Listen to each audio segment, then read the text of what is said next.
بيتكلم في السياسه في ميدان التحرير، قال لك انا خايف مصر تبقى عامله زي نادي الزمالك. يعني هو بيعتبر انها كانت عامله زي النادي الاهلي، اللي هي يعني فكره الدنيا المقفوله والحكم شويه اللي هو محكوم، اقرب مش هنقول توريث، ولكن هو يعني حد بيسلم حد وهو اللي خلاص اللي بيكلفه، والحد ده ملكيه، ما هو موجود ومش عايز يسيب منصبه ويفضل موجود. ملكيه ايوه ما يشبه كده يعني.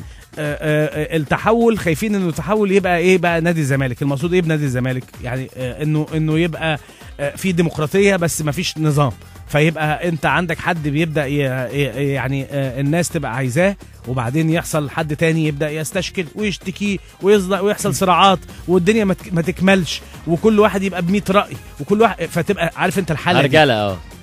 فالناس خايفه من ده وخايفه من ده. عايزين نقول انه بس بشكل واضح انه لا ده صح ولا ده صح. يعني لا الحاله الاولى هي الحاله الصحيه تبقى مقفوله، ولا الحاله الثانيه تبقى الحاله الصحيه فوضويه.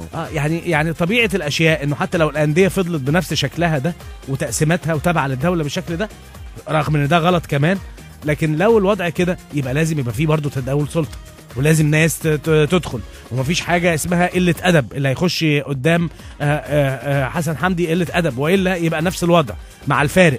اذا كنا عملنا الاصعب ما يبقاش في الاسهل، يبقى في مشكله بالنسبه لنا، يبقى بالظبط قله ادب. زي ما جه فكر محمد البرادعي ان هو يدخل عشان يرشح نفسه في وقت من الاوقات، فالكلام كان عنه انه ايه ده مين ده وانت جاي تعمل ايه ده بغض النظر عن فكره الراجل نفسه يعني او تقييمه، لكن هي فكره انه في حد يجي جنب فلان.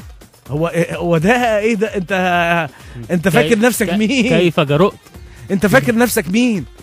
الفكره دي لازم برضو في على كل مستويات الدوله وفروعها لازم الفكره دي تتلاشى، ما تبقاش موجوده، لان الفكره دي كانت طول عمرها انت عارف موجوده. مين اللي يقدر يخش مثلا النادي الاهلي؟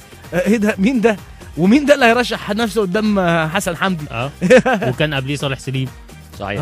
مين قدام فلان؟ لا ما ينفعش. يعني لو احنا فعلا عايزين نتغير يبقى لازم نتغير على كل المستويات، مش في حته. لا ينفع نتغير من تحت ويبقى فوق زي ما هو، ولا ينفع نغير فوق ويبقى يفضل باقي الهرم تحت زي ما هو. صحيح.